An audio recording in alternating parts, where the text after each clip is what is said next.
Esoterik-Spinner.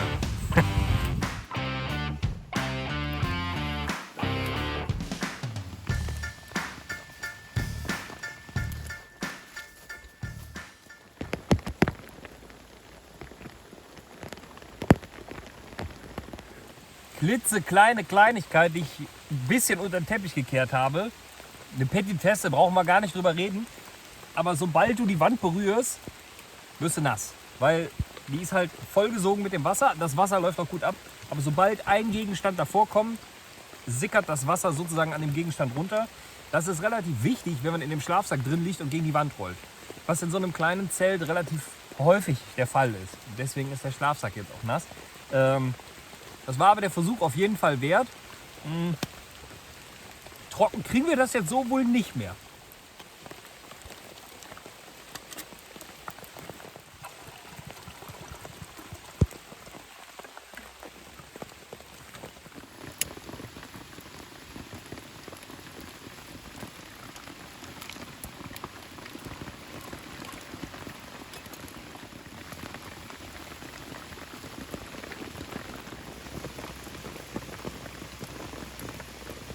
Das mit gestern war natürlich ein Ding. Ne? Ich hingelegt, weil ich dachte, der Tag ist gelaufen. Ja, und dann knallt es auf einmal. Und mein Kumpel, von dem ich gar nicht wusste, dass er noch mal los war, hatte Jachterfolg auf diesen riesigen Keiler. Also in meinen Augen riesiger Keiler.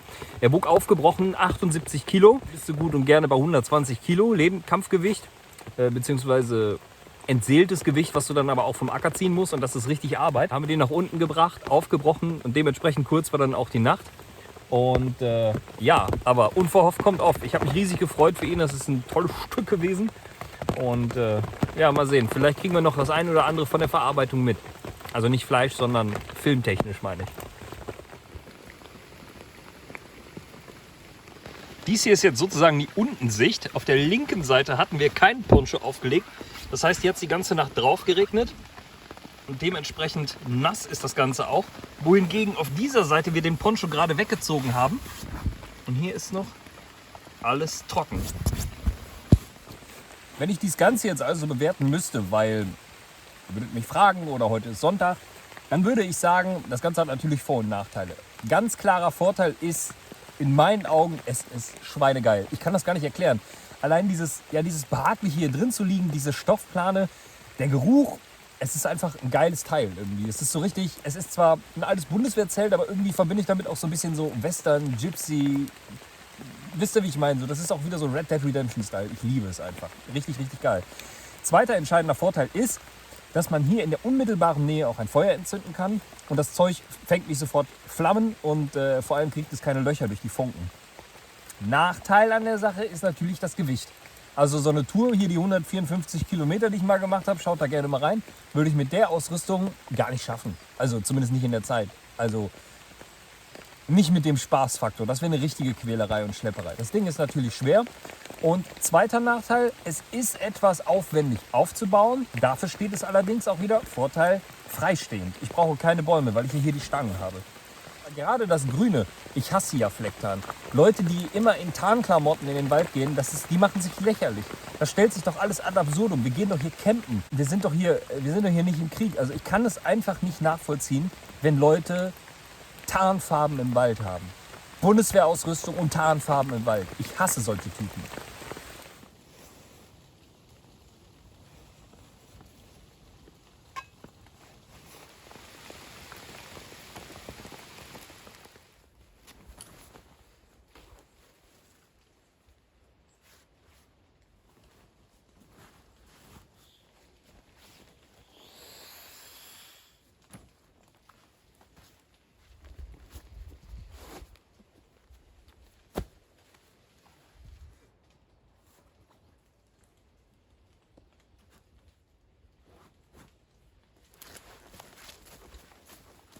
Wunderbar, ab der Fisch.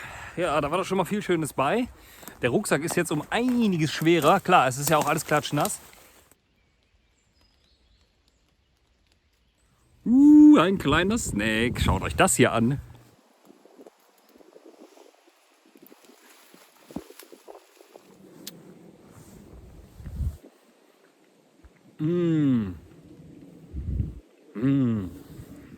Mehr davon.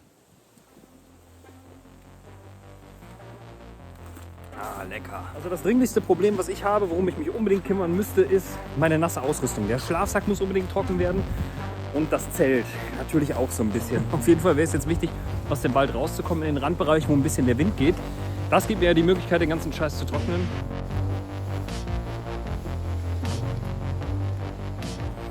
Wir verkrümeln uns jetzt hier hinter den Baum. Denn wir müssen jetzt aufpassen. Die Klamotten sind ja auch so ein bisschen nass. Windschild ist hier das Thema. Und es ist noch zu windig. Naja, die Frage ist jetzt tatsächlich, ob es überhaupt was bringt. Denn die Luft ist total feucht. Und naja, aber besser als gar nichts. Bis dahin könnten wir ja noch so ein bisschen die Gegend erkunden. Wichtig an der Sache natürlich zu merken, wo jetzt die Sachen sind. Wenn wir das nicht wiederfinden, sind wir richtig Geht es jetzt so ein bisschen bergab. Wenn wir jetzt mal hier reingehen. Oh, hier lässt der Wind fast vollkommen nach. Das ist ja geil. Hier ist ja schick. Alter, was eine Aussicht.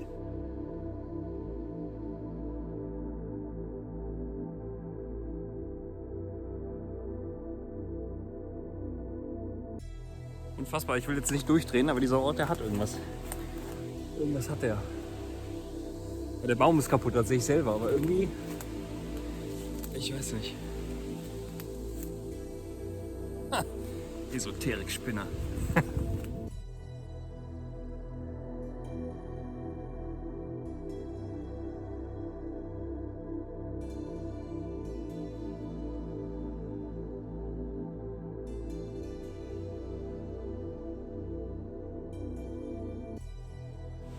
Ich muss sagen, ne, die Stelle gefällt mir unfassbar gut. Also ich liebe ja Laubbäume. Das ist ja mal so ein richtiger Donnerbaum, oder? Mein lieber Mann. Ist echt schön hier. Hier kann man es aushalten. Ist auch eine geile Stelle. Hier ist einigermaßen eben. Hier hat man eine gute Sicht nach draußen, ohne selber gesehen zu werden. Ist schon gut. Sehr gut. Ich habe für mich die Lage sondiert und entschieden, wir bleiben auf jeden Fall hier. Die Nacht wird definitiv ruppig, aber irgendwie packt es mich jetzt gerade. Ich habe da richtig Bock drauf. Also bauen wir die Scheiße hier auf und dann sollst du mal sehen.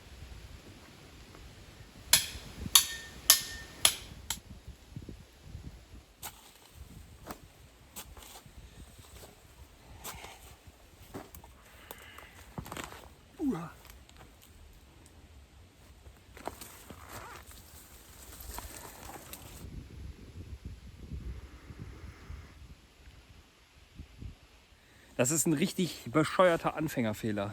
Alter.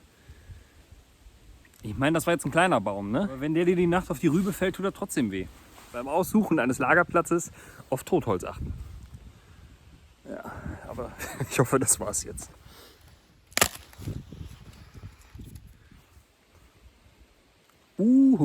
Ich habe nicht dran gerochen, sondern meine Lippen dran gehalten, um zu fühlen, ob das feucht ist. Das ist ziemlich trocken. Da hat der gute Thor mir ein bisschen Brennholz vor die Hütte geschmissen.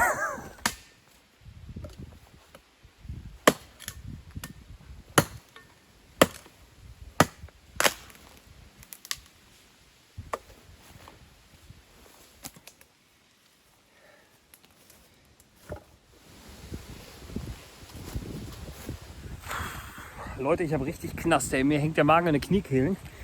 Und hier draußen habe ich gerade diese Brennnessel gesehen.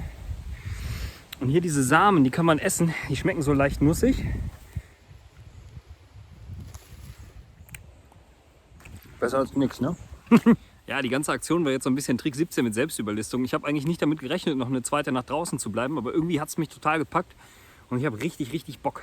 Allein, weil es auch schon irgendwie so scheiße ist, habe ich richtig Lust. Das letzte Stück Fleisch, was ich jetzt noch im Rucksack habe, das muss ich jetzt noch irgendwie gar kriegen. Das hatte ich eigentlich für heute Mittag geplant. Dadurch, dass es jetzt so geregnet hat und ich kein großes Feuer machen wollte, konnte, wie auch immer, habe ich es jetzt noch über. Das heißt, das stünde jetzt für heute Abend auf dem Speiseplan. Wenn ich das Feuer jetzt aber nicht hinkriege, dann roh fressen tue ich es nicht. Gut, das leidige Thema, Feuerholz sammeln. Wir haben hier so ein paar Birken liegen. Da werde ich mal... Oh, das geht aber gut.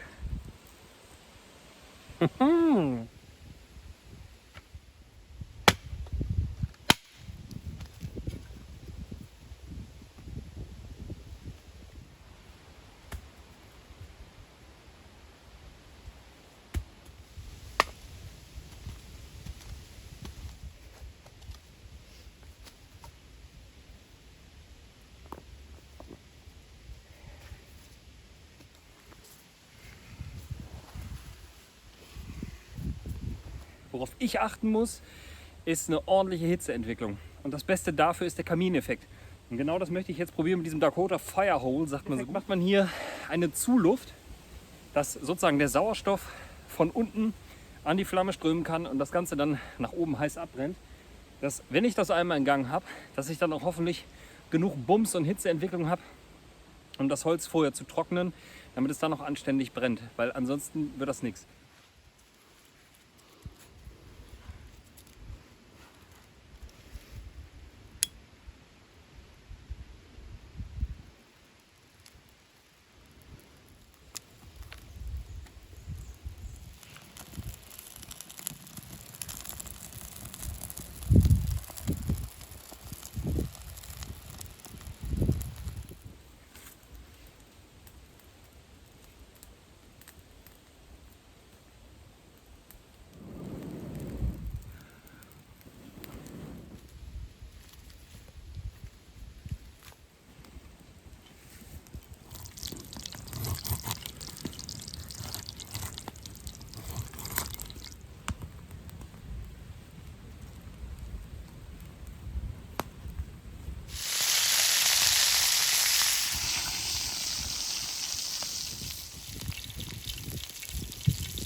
Oh, Freunde, ich sage euch, so lässt es sich aushalten.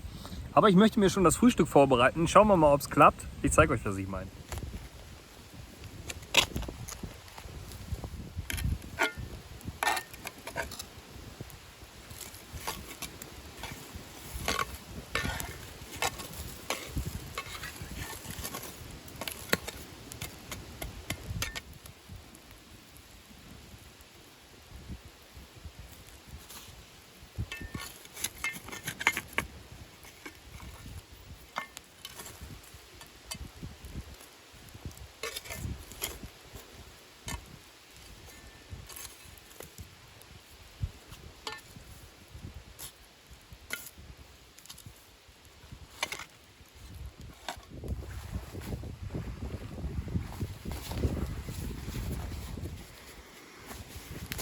Da möchte ich gerne Otto Waalkes zitieren.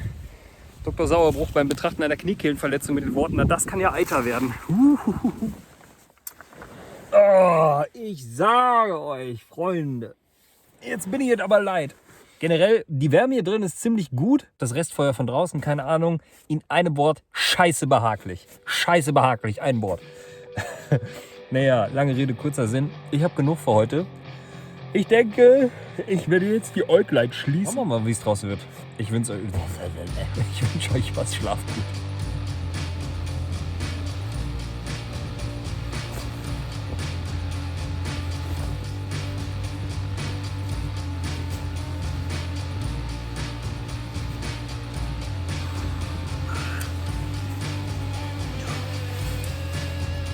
Abgefahren, Leute. Ich glaube es nicht. Es ist zwar noch windig, aber guckt mal hinter mir. Der Himmel ist blau. Ich werde bescheuert. Oh Mann, ey. Ja, sagenhaft. Wir sind noch so ein paar Äste runtergekommen diese Nacht. Tja, wie war die Nacht? Mindestens so erholsam wie eine Wurzelbehandlung, würde ich sagen. Trocken ist anders, aber es ging. Es ging, in einem Wort, es ging. Was sollen wir jetzt hier groß rumjammern? Es war halt noch ein bisschen klamm, aber der wärmt sich auch so auf, wenn er noch so ein bisschen feucht ist. Das ist ja der unschlagbare Vorteil an dieser Kunstfaser, dass sie dich halt auch weiterhin wärmt, wenn sie auch ein bisschen nass noch ist. Bauen wir gleich ab, aber als allererstes schauen wir noch einmal nach unseren Eiern. So, irgendwo hier hatten wir sie ja vergraben. Ah, da, guck mal. Ui, ich dachte, das wäre tiefer gewesen. Oh, shit. Oh, shit. Eins ist kaputt gegangen und perfekt für so ein Sonntagsei eigentlich, ne? Hier ist das zweite. Da ist nur so ein kleiner Knick. Natürlich jetzt nicht so schön mit den dreckigen Händen. Ich finde das noch so leidlich sauber. Ist egal, der Hunger treibt's rein. Scheiß drauf. Schmeckt tatsächlich ein bisschen geräuchert. Gestärkt mit diesem Eigelb der Größenklasse M werde ich jetzt hier unser Lager zusammenpacken und dann geht es für mich ab nach Hause. Freunde, mir hat Spaß gemacht. Wenn es euch gefallen hat, würde ich mich sehr darüber freuen, wenn ihr ein Abo da lasst. Bis dann verbleibe ich freundschaftlich. Call to Action und Horrido.